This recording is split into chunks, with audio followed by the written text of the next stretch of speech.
नमस्कार। आप देख रहे हैं आज़ाद समाचार।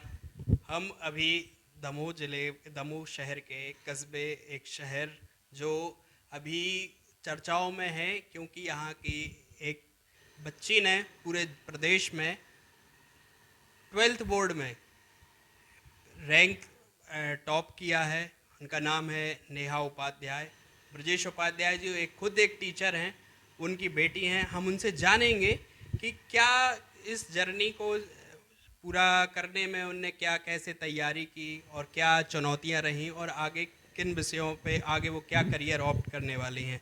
सबसे पहले नेहा, बहुत बहुत स्वागत है आपका और थैंक यू। बहुत सारी बधाई। थैंक यू भैया।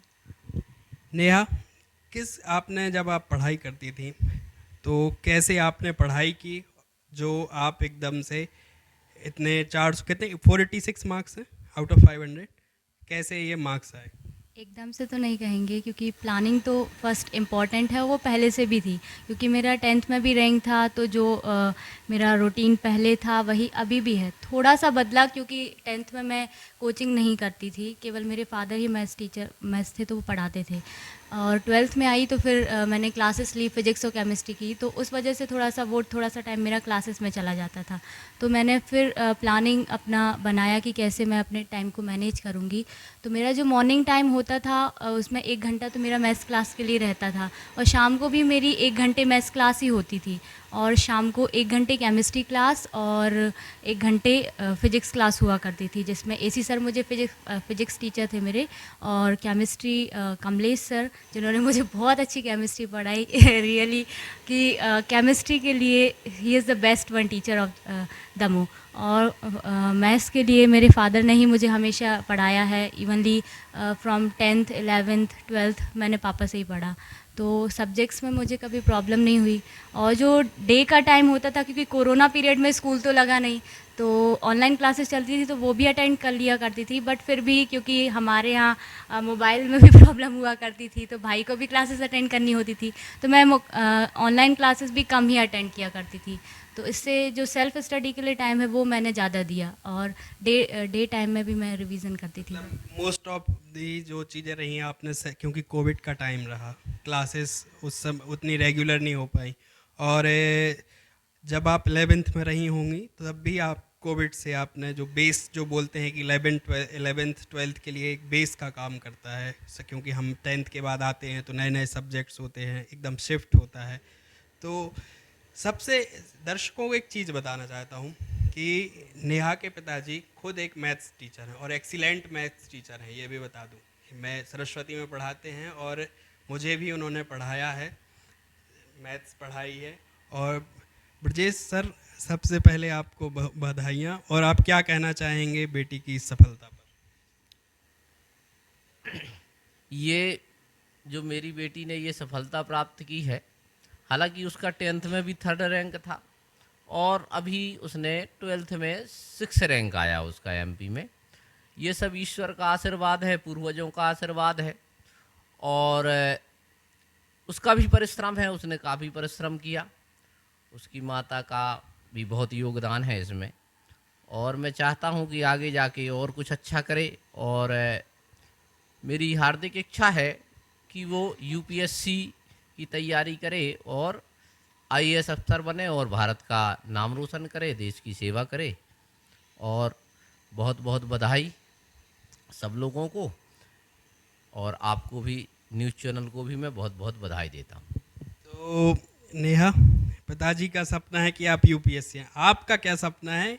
कि आपका सपना पिताजी का सपना है कि पिताजी का सपना आपका है, कैसा है? नहीं, ऐसा कुछ नहीं है कि पिताजी का सपना है। मैं भी स्टार्टिंग से ही आईएएस ऑफिसर ही बनना चाहती थी। इवनली जब मैं 10th क्लास के पहले तक तो मुझे डॉक्टर की तरफ थोड़ा था, बट जब मैं 10th क्लास में आई, और क्योंकि यूट्यूब जैसे आप देखते हैं सोशल मीडिया, तो सोशल मीडिया पे one of my favourite IAS officer जिनकी अभी मैरिज हुई है, मिसेस सृष्टि जैन देशमुख।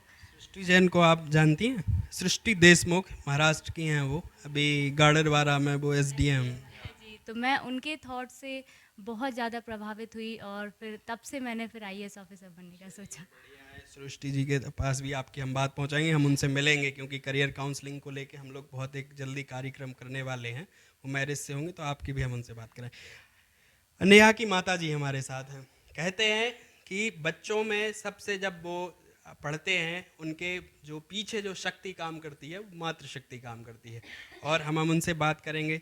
तो आप बताएं कैसा लग रहा है आपको? बहुत अच्छा लग रहा है। क्या कैसे नेहा ने कैसे पढ़ाई की, आप कैसे मदद करती थी नेहा के लिए? उसकी बहुत मदद की हम लोगों ने, बहुत पढ़ती थी वो, पढ़ने में उसकी हेल्प करते थे हम लोग, बहुत की पढ़े वो।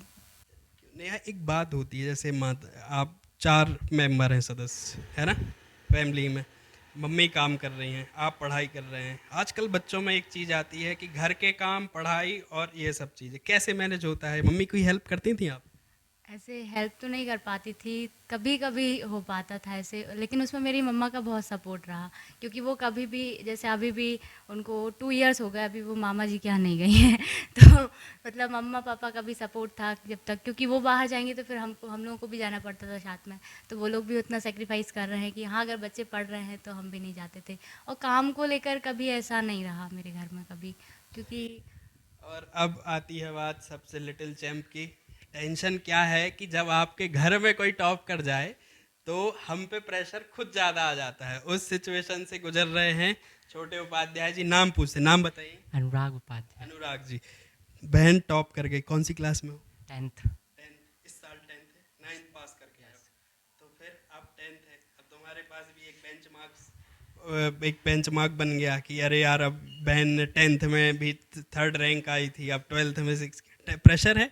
बिल्कुल प्रेशर बहुत है, क्योंकि मेरी बहन ने 10th में भी उन्होंने 3rd रैंक किया एमपी में, और 12th में भी उन्होंने 6th रैंक हासिल किया। मेरे ऊपर भी प्रेशर है, क्योंकि उन्होंने टॉप। अरे प्रेशर टेंशन मत लो, प्रेशर बस अपना काम करो, नंबर जस्ट अ नंबर है ना, नाम है सब चीज़ें, लेकिन प्रेशर नहीं लेने का है ना। पढ़ाई देखो नेचुरली, अभी 9th में मार्क्स हमने, जब आप इनके पिताजी से हम बात कर रहे थे, ब्रजेश जी से, इनके दोनों बच्चे स्टार हैं, ये भी बढ़िया ठीक ठाक पढ़ाई कर रहा है ये, तो प्रेशर नहीं लेने का, आगे पढ़ाई करो और सही चीज़ें। तो अब अभी बेटे का भी नवजागृति में 95% रहा 9th में, उसने भी वहाँ पर टॉप किया है। तो अब आशा करता हूँ कि आगे अगले वर्ष बेटा भी। ये हाथ रख देंगे, आप ऐसे बोलेंगे तो उस पर तो वैसे ही वजन आने वाला है लड़की का। नहीं, ऐसा कुछ नहीं है, वो बहुत फ्रेंकली पढ़ाई करता है और अपनी बहन से भी बहुत मोटिवेट है वो, और उसकी बहन भी उसका सपोर्ट करती है। और आगे मैं चाहूँगा कि अगले वर्ष फिर 10th में वो एमपी में कोई ना कोई पोजीशन बनाए। और ब्रजेश जी एक बात आती है, ये तो आपकी अभी खुशनुमा माहौल है और ये सब चीज़ें दिखती हैं, लेकिन इसके पीछे की मेहनत, जो फाइनेंशियली भी चीज़ें होती हैं, और क्योंकि हेड ऑफ, आप घर के हेड होते हैं, तो वो चीज़ें कैसे मैनेज होती हैं बच्चों के आगे पढ़ाई को लेके, उनकी एक्सपेंसिव को लेके, आज की महंगाई के समय और इन सब चीज़ों में? अब फाइनेंशियली तो ये है कि मैं एक प्राइवेट टीचर हूँ, तो उतना ज़्यादा तो फाइनेंशियली स्ट्रांग नहीं हूँ, परंतु फिर भी मैंने अपनी बच्ची के लिए जो भी जितना बन सकता था, हालांकि उनके टीचरों ने भी काफ़ी सपोर्ट किया, जैसे एसी सर हैं, कमलेश सर हैं, उन्होंने मुझसे फीस भी नहीं ली उसकी। और मैथ्स में स्वयं पढ़ाता था तो ज़्यादा प्रॉब्लम नहीं जाती थी, तो ज़्यादातर पैसा यदि कहीं जाता है तो वो ट्यूशन में ही जाता है, तो उससे मुझे थोड़ा सा रियायत मिल गई। और बाकी स्कूल का फीस था तो वो तो भरना ही पड़ता है, स्वाभाविक है। बाकी ठीक है, अब आगे प्रयास करेंगे हम कि वो जो भी मुकाम हासिल करना चाहती है तो उसके लिए हम पीछे से सपोर्ट करेंगे, जैसा भी होगा फाइनेंशियल, जैसा भी होगा उसका सपोर्ट पीछे से मैं ज़रूर करूँगा, और चाहूँगा कि वो जो मुकाम पे जाना चाहती है कि वो अपने मुकाम को हासिल करे। चलिए अंत में हम बात नेहा से करेंगे कि किस तरीके का करियर आप 12th के बाद ऑप्ट करने वाली हैं, किस फील्ड में जाने वाली? आईएएस तो बनना है, तो वो तो आपको ग्रेजुएशन करना पड़ेगा उसके लिए, तो ग्रेजुएशन के लिए आप क्या ऑप्ट करें?